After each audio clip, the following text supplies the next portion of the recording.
Hello friends, कैसे हैं आप लोग। दोस्तों, ये समाज हमेशा पुरुष प्रधान रहा है, पर नारी भी कम नहीं है और नारी को कम होना भी नहीं चाहिए। देखिए, पति को हमेशा से क्यों ऐसा अधिकार मिला होता है कि वो औरत के ऊपर जितना मर्जी जुल्म कर ले, जितनी मर्जी पीड़ा दे दे, फिर भी एक अहम में जीता है कि मैं पुरुष हूँ। लेकिन ऐसा नहीं होना चाहिए। जब पति आपको कष्ट दे आपके प्यार के बदले में,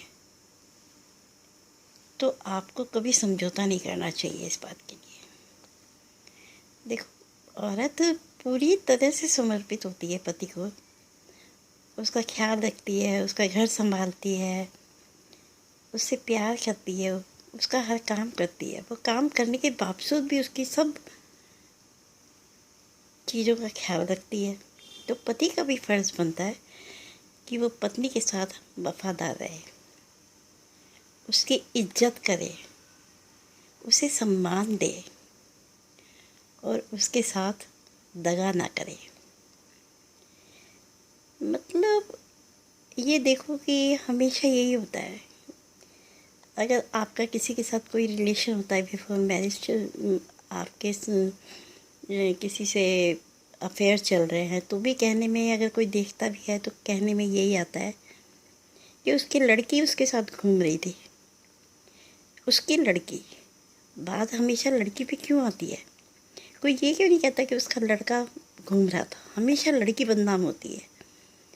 तो इतनी आज के टाइम में बराबर का, सब औरत भी बराबर का काम करती है, बाहर भी जॉब करती है, घर भी संभालती है।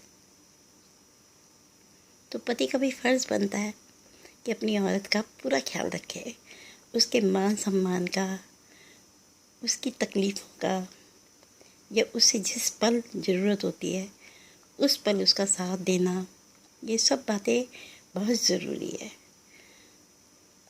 अगर देखो, अपनी गृहस्थी को ठीक तरह से चलाना है तो ये गाड़ी के दो पहिए होते हैं जो दोनों साथ चलते हैं, तभी गाड़ी चलती है। तो कभी भी औरत को हल्का नहीं समझना चाहिए और पति को हर कदम पे उसका साथ देना चाहिए। अगर वो आपसे ज़्यादा पढ़ी लिखी है, ज़्यादा समझदार है, ज़्यादा अर्निंग है, तो भी उसकी इज्जत करो। मैं ये नहीं कह रही कि पति करे पत्नी भी करे, दोनों करो, लेकिन पति को भी पूरा सम्मान देना चाहिए। क्योंकि जो देखने में आता है वो यही होता है कि हमेशा पति हमेशा क्यों रूल करना चाहता है औरत को। ये गलत बात है।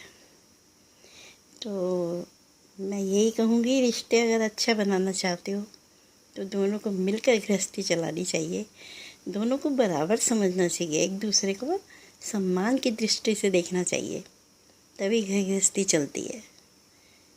तो पति लोगों, समझ जाओ, औरत की पीड़ा और उसे दुख देना बंद करो। आज के लिए इतना ही, फिर मिलते हैं आगे।